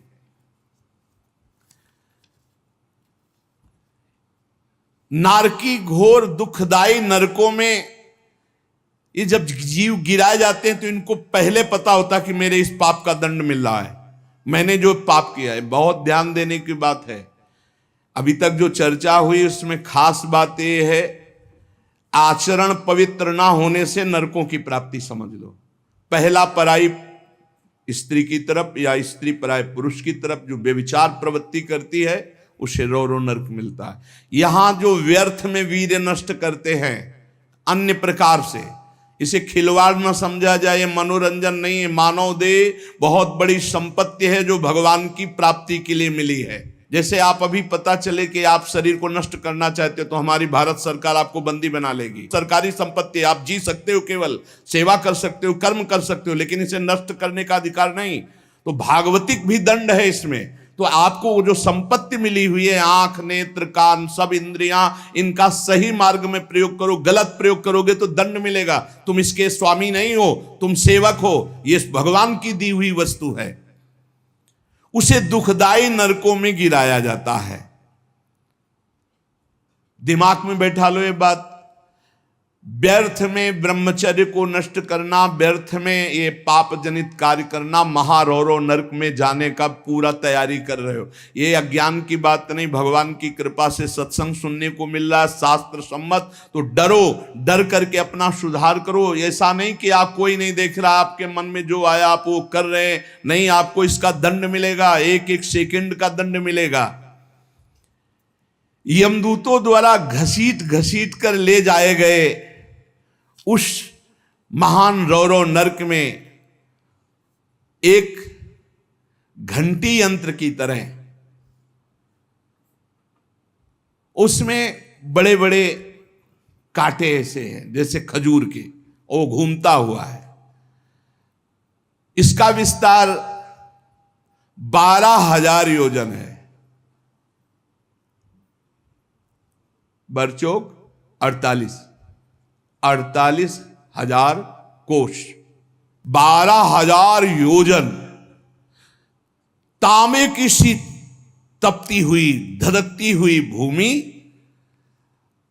और उसमें बिजली जैसा यंत्र घूमने, और बड़े बड़े खजूर जैसे कांटे, और ऊपर से उसमें फेंक दिया। तड़पता है ऐसे, बस उसी में तड़पते घूमते रहो। अरे बड़ा कष्ट में, वहां मरना ही नहीं है, तो वहां पूरा खेल बहुत कष्ट का है। नीचे से धधकती आग, ऊपर से राउंड करने वाला बिजली का जैसे झूला, और उसमें बड़े बड़े कांटे। अब फेंक दिया गया, और तड़प कर दूसरी तरफ गिरता है तो कांटे कांटे कांटे, नीचे गिरता है तो आग, फिर उठाकर उसके वो उसमें मनमानी आचरण नहीं। यमदूत उसके हाथ पैर बांध देते हैं, फिर उसमें डालते हैं। इसी महारौरो नरक में एक स्थान, उसी 12,000 योजन वाले में, कौआ, बगुला, बिच्छू, मच्छर, गिद्ध और इन सबकी चोंचे, पूंछ सब लोहे की जैसी, वज्र जैसी कठोर, उसे नोचवाया जाता है। किसको? ये जो नहीं भूंज के मुर्गा मुर्गी बकरी बकरा नहीं बड़े स्वाद से बोले वो चिमटी से खाते हैं ऐसे, वैसे चिमटी जैसी नोच, जिंदा नोच नोच के, वो उसमें वहां कोई बचाने वाला नहीं। इसलिए कह रहे मान जाओ, बंद कर दो। अब लो नसानी, अब ना न सही हो। इतने बड़े तुम भारत लेवल के, विश्व लेवल के महावीर नहीं बनोगे मुर्गा बकरी और अंडा खा करके कि हाँ तुम्हारी जय हो जाएगी, पराजय हो जाएगी। बंद कर दे रे। ये मांस मछली जीवों की हत्या करना, मनुष्य जन्म बहुत सुंदर मिला है भगवत प्राप्ति के लिए। जिनके कानों में पड़ रहे हो, हाथ जोड़कर प्रार्थना है, रौरो नरक, महारौरो नरक की तैयारी मत करो। ये मुर्गा मछली बंद कर दो। इतने बड़े बलवान नहीं हो जाओगे कि यमदूतों को पटक दो। यमराज के पास लौट के गए, बोले बहुत धुनाई हुई है। वो तो केवल हरि पार्षद कर सकते, दूसरे ले। नारायण पुकारा तो हरि पार्षद आ गए, बचा लिया उसे। समझो, कौवे, बगुले, बिच्छू, मच्छर, गिद्ध, ऐसे मच्छर ऐसा जो पूरा ऐसे इंजेक्शन जैसे बड़े बड़े ऐसे वज्र के समान जिनकी चोंचें मार मार करके नोचते हैं। अब वो व्याकुल छटपटाता है। आप जब कर्म सुधारने थे तब तो मनमानी आचरण करते हो। ये बहुत संभल के, ये हम इसीलिए सुना रहे हैं कि जो नहीं समझ रहे कुछ नहीं, देख लेना भैया, देख लेना। बोले कि यहां कोई देखने को मिलता है? हाँ देखने को मिलता है। मर्सरीज गाड़ी में लग गई आग, वो अंदर है, जिंदा भून गए। ये क्या है तुम्हें समझ में नहीं आ रहा है? तुम जिंदा भून के खाते हो तो समय तुम्हें जिंदा भून देगा। तुम दूसरे को काट के खाते हो, एक्सीडेंट हुआ, यहां घुसा यहां घुसा, निकलने के चांस नहीं, तड़प कर मरो।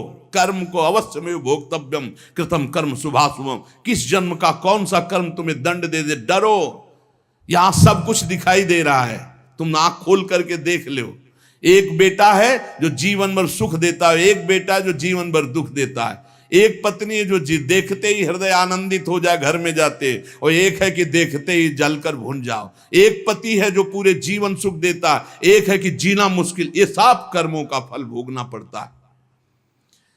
अब दूषित बुद्धि के कारण जो जो पाप किया, 10 करोड़ वर्ष दूसरों का मांस खाने वाले के ये गिद्धादि नोच नोच के खाते। मरना वहां है नहीं, खा गए फिर मांसोदय, फिर खा गए फिर मांसोदय, होश में। अरे कुछ ना हो भैया, नमक रोटी खाओ, संयम से रहो तो बढ़िया बल आ जाएगा। शरीर में बल को तो तुम नष्ट कर रहे, ऊपर से डालने से क्या होगा? पक्का कहते हैं अगर आप 10 वर्ष ब्रह्मचर्य रहो तो तुम्हारे अंदर ऐसी सामर्थ्य आ जाएगी कि क्या करूं, कहां कौन सी मेहनत करूं, ऐसा तुम्हारे अंदर आने लगेगा। बचपन से ही धर्म विरुद्ध आचरण। अरे इंद्रियों को वश में करने के लिए मुर्गा मछली वाली ताकत थोड़ी चाहिए, पवित्रता की ताकत चाहिए। ये मन के गुलाम, इंद्रियों के गुलाम पाप कर 10 करोड़ वर्ष भोगने पर फिर उसको मनुष्य लोक में भेजा जाता है। और फिर कैसे भेजा? मुर्गा बना के। फिर वो चाकू, समझ रहे हो ना, जिसको तुमने काटा था, फिर बहुत बड़ा। इसीलिए कहा गया, सेवक जी महाराज करें, संस्कृति मांझ बरियाय के पायो मानुष देव प्रथाकत पार। अरे संस्कृति चक्र को रोक के भगवान कृपा करके तुम्हें मनुष्य दे दिए, और सत्संग भी सुना रहे कि हमें पता नहीं था, तो अब पाप कर्म करना बंद कर दो। देखो कैसे घृणित पदार्थ खाते। अंडे में क्या भरा है, कितना दलित दुर। हाँ बोले हम बलवान बन रहे, विटामिन पी रहे हैं। क्या करें? हाँ मतलब गजब, उल्टी हो जाए देख के। अंडे में जो भरा है उल्टी हो जाए देख के। कर्म काल तुम्हें दंड देगा। मान लो जीवों के प्रति दया का भाव सबसे बड़ा धर्म है। परहित सरिस धर्म नहीं, जीवे दया, जीव पर दया करो। ये जो अपराध कर रहे हो, अरे भाई एक एक जैसे चबेना चबाते हैं ना, ऐसे मछली चावल खाते हैं। जिंदे खाएंगे यमदूत वहां। ये सब यमदूतें हैं जो बड़ी बड़ी चोच वाले। अब महारौरों के कष्ट को कैसे तुम्हें बताए। उसी के बगल में है शिवातम नामक एक नरक, जहां भीषण सर्दी ही सर्दी है। इधर जलता हुआ और घूमता चक्र ऐसे, फिर बगल में ही एक गिद्ध हो, ये सब। और उसके बगल में शिवातम नामक नरक, रौरव नरक के बराबर में ही है। घोर अंधकार, भीषण सर्दी और दम घुटने वाली गैस। अरे ऐसे ऐसे नरकों का वर्णन पूरा तो आज हो ही नहीं सकता है, केवल वानगी भर दे रहे हैं तुम्हें। घोर अंधकार, भीषण सर्दी और जहरीली गैस, शिवातम नामक नरक। अब वहां छोड़ दिया गया। अब वो कांपते हैं, सांस लेने में वो जहरीली गैस उनकी दम, मरना वहां है नहीं, और सब अंधेरा है, सब एक दूसरे को, और ये वहां इतनी सर्दी की दांत कटकटाते हैं, भूख प्यास अन्य उपद्रव, इसके साथ ऐसी वायु चलती है कि बड़े बड़े ओला, फूट जाए शरीर, भयंकर हड्डियां चर चर टूटती हैं, ऐसे ईंट की तरह ओला गिरते हैं, मज्जा रक्त बह रहा है, अंधेरा, भीषण गैस, वो प्राण लेने वाली, क्षुधातुर मनुष्य एक दूसरे को खा रहे हैं वहां नरक में, शिवातम नामक नरक, महान कष्ट भोगते हैं ये निकृष्ट पुरुष जो दूसरे के बच्चे का अपहरण करके ले आते, जैसे ने दूसरे आदमी का चोरी करना, हिंसा करना, मार का, ये सब इस नरक को प्राप्त होते हैं। डरो, यही डर ही डर हरिवंश हित, जिनो भ्रमय गुण सलिल पर, जी नामन मंगल लोक त्युस्व। ये छोटे छोटे पशु पक्षियों को तुम मार कर खाते हो, दूसरों के धन का अपहरण करते हो, अस्त्र शस्त्र लेकर किसी दुकान में घुस गए, उसको मार दिया, काट दिया, उसकी संपत्ति छीन लाए, ले लो, तुम्हारा ये स्वागत होगा, शिवातम नामक नरक में डाले जाओगे, जहां केवल अंधकार, भीषण सर्दी, ओला की वर्षा और दम घुटने वाली गैस, और हजारों हजारों वर्ष वहां तुम्हें भोगना होगा। इसी के बगल में है निकृंतन नामक नरक। इसमें कुम्हार की चाक की तरह पूरा नरक घूमता रहता बड़ी रफ्तार से। ये थोड़ी देर रफ्तार वाले में किसी यंत्र में बैठ के देखना, बहुत रफ्तार से जो घूम रहा हो, चक्र की भांति निरंतर घूमता रहता है, और यमराज के दूत कोड़ा लिए खड़े रहते हैं, और जैसे उसके सामने आए तो इधर मारा चप से, और वो घूम के सर से वो उधर मारा, उधर, चारों तरफ कोड़े की मार, और उस यंत्र अब वो उल्टी करता है, भयंकर भय लग रहा है, उसी में घुमाया जाता है। कुम्हार की चाक के समान चक्र की तरह निरंतर घूमता रहता है। यम दूत पापी के ऊपर कोड़ों की वार करते रहते हैं, शरीर पूरा मस्तक तक रक्तमय हो जाता है, कोड़ों की मार्ग से, रफ्तार से वो घूमता है, प्राण निकलना नहीं है, सब चिथड़ा उड़ जाता है कोड़ों, और सब मरना वहां है नहीं, बहुत कष्ट भोगना पड़ता है।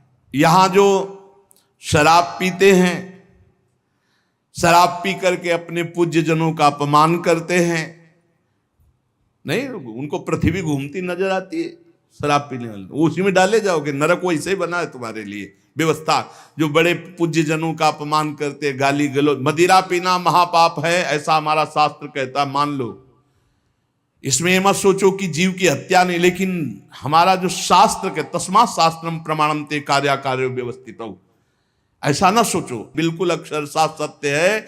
आज विज्ञान भी जो कुछ लाभ ले रहा है हमारे शास्त्रों से ही ले रहा है, विज्ञान भी शास्त्र का अनुसरण ही करता है। एक बहुत बड़े वैज्ञानिक आए थे अपने भारत के, उन्होंने यही बताया कि जहां से मेरा विज्ञान समाप्त होता है वहां से आपका अध्यात्म प्रारंभ होता है, इसलिए मैं दर्शन करने आया हूं आपके। जब तक शरीर के पापों का नाश नहीं हो जाता, इस अप्रतिष्ठित नामक नरक में बड़ा असह्य दुख भोगना पड़ता है। ये शराब पीना, ये बुजुर्गों का अपमान करना, दूसरों की हिंसा करना, अत्याचार करना, ये बंद कर दो, ये तुम्हें तमोगुणी राक्षसी बुद्धि प्रदान करती, इसलिए निषेध किया गया है। मनुष्य हजारों वर्षों तक इन यंत्रों को भोग करके जब पवित्र होता है, तब फिर उसको फिर यहां मृत्यु लोक में जन्म दिया जाता है। एक अस्पत्रवन नामक नरक है, ये 1000 योजन तक की लंबी भूमिका है, बड़े बड़े तलवार जैसे इसमें है, पत्ते हैं तलवार जैसे मजबूत, 1000 योजन में, ऐसे समझो एक वृक्ष है 1000 योजन, और ऊपर से फेंके जाते हैं पापी, कई टुकड़े होकर नीचे गिरे, फिर उठा के फिर फेंके, यही क्रिया चलती रहती है। सूर्य की ऊपर से प्रचंड गर्मी, नीचे से जलता हुआ दाह, और बीच में तलवार जैसे ऐसे यंत्र, उनमें फेंका जाता, अस्पत्रवन, तलवार की तीखी धार के समान। और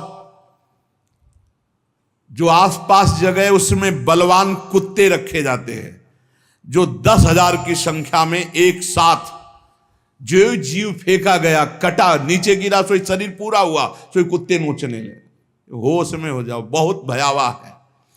और उनके मुख दाढ़ें भी बड़ी लंबी लंबी, कुत्तों की, व्याघ्रों के समान।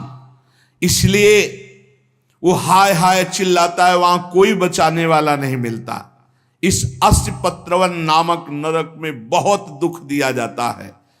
बार बार आहत होकर के नीचे गिरे तो अंगार, अगर थोड़ी देर शरीर बचा रहे तो कुत्ते नोच रहे, फिर उठाकर फिर उसमें डाला गया। एक भयंकर तप्त कुंभ नामक नरक है, जिसमें तेल खौलाया हुआ है, पकौड़ा की तरह पकाए जाते हैं। पुत्र सुमति ने कहा, पिताजी मैंने इन सब नरकों को भोगा है और मुझे 10,000 जन्म की स्मृति प्राप्त है, इसलिए मैं यथावत देख के कह रहा हूं। आज के 7वें जन्म पहले मैं एक वैश्य कुल में उत्पन्न हुआ था और मुझे अपने कुल की सेवा मिली हुई थी। जो तो एक दिन मैं व्यापार से जा रहा था तो कुछ गौएं पानी पीने जा रही थी। मैंने उन गौओं का विरोध कर दिया और गौओं को पानी पीने नहीं दिया। उसके अपराध से मुझे अत्यंत भयंकर नरक में डाला गया था, जहां आग की लपटे जैसी गर्मी थी और बूंद पानी नहीं। कई हजार वर्षों नरक भोगना पड़ा था एक अपराध का। जो पापी यहां इस पशुओं को काट करके उनका खून पीते हैं, उन पापियों को कोल्हू में पेरा जाता। मैंने वहां देखा, कोल्हू में जैसे गन्ना पेरा जाता है, नीचे खून की कीचड़ जमी होती, दुष्कर्मियां चिल्ला रहे, उनको कोल्हू में पेरा गया। धीरे धीरे आराम से पेरा जा रहा, बाहर निकले फिर पूरा जीवित, फिर पेरा जा रहा है। हाहाकार ही हाहाकार वहां सुनाई देता है। मुझे तो सिर्फ दिखाया गया था, इस अपराध के कारण मैंने नरक देखा। बड़ी पीड़ा, बड़ा संतप्त, बड़ी जलन। तप्त बालुक, तप्त कुंभ, कितने तुम्हें नरकों का वर्णन बताएं। पिताजी, जीवों को यदि आनंद लेना है तो यहां भगवान का भजन कर लो, धर्म से चल ले। ये मत समझो कि यहां तुम आयो स्वतंत्र हो, जो चाहो कर लो। नहीं नहीं, बंधन है बंधन। आप किसी की नजर में हो, हर समय आपके ऊपर सीसी कैमरा लगा हुआ है। आप एक एक चेष्टा जो कर रहे हो उसका आपको दंड या सुकृत पुरस्कार मिलेगा। और अगर भजन कर ले गए तो भगवान की प्राप्ति होगी। जो भगवान का नाम जपते हैं, भगवान के आश्रित हैं, तो भगवान ने कहा अभी जो भी हो गया चिंता मत करो, पीछे जो हो गया सब राधा राधा। भगवान के वचन कभी मिथ्या नहीं होते। श्री भगवान ने कहा है, सर्वधर्मान परित्यज्य मामेकम शरणं व्रज, अहम त्वाम सर्व पापेभ्यो मोक्षयिष्यामि मा शुचा। मैं सब पापों से मुक्त कर दूंगा। भगवान की शरण में होके खूब नाम जप करो। लेकिन ये जो गंदी बातें हैं, मत देखो, मत बोलो, मत सोचो, मत करो, नहीं, ये बाधा पहुंचा देंगी। एक ब्रह्मज्ञानी महात्मा सुमति पूर्व में शिष्य बना करके प्रमाद स्थिति को प्राप्त होने के कारण एक जन्म और लेना पड़ा। इसलिए छोटी छोटी गलती में चूक हो जाती, फिर भयानक पापाचरण रूपी गलती करके कौन भगवत प्राप्ति कर पाएगा। इसलिए सावधान, नाम जप करो, कोई पाप कर्म ना होने पावे। शास्त्र का स्वाध्याय करो, जिससे तुम्हें पता चलेगा कौन सा पाप कर्म है और कौन सा शुभ कर्म है, और कौन सा ऐसा कर्म है जो शुभ अशुभ दोनों को विध्वंस करके भगवत प्राप्ति कराता है। खूब नाम जप करो, भगवान की शरण में रहो, वो सारे पाप नष्ट कर देंगे। तुम्हें भोगना नहीं पड़ेगा, पर आगे सावधान रहो। पाप उसी के नष्ट होते हैं जो अब लो नसानी अब ना नसइयो, आज तक किया आगे नहीं करूंगा, वही पवित्र होता है। तो ये संकल्प लो, ये नियम लो, ये भगवान से प्रार्थना करो कि हमारे द्वारा किसी का अहित न हो, किसी का अमंगल न हो। हर जीव जीना चाहता है, हर जीव सुखी होना चाहता है। तुम उन्हीं जीवों को दुख देकर कैसे सुखी हो सकते हो। इसलिए सावधान, अपनी जीव को संभालो, अपनी जनेंद्री को संभालो, अपनी बुद्धि को संभालो, खूब नाम जप करो। शेष चर्चा आगे। श्री राधा वल्लभ लाल की।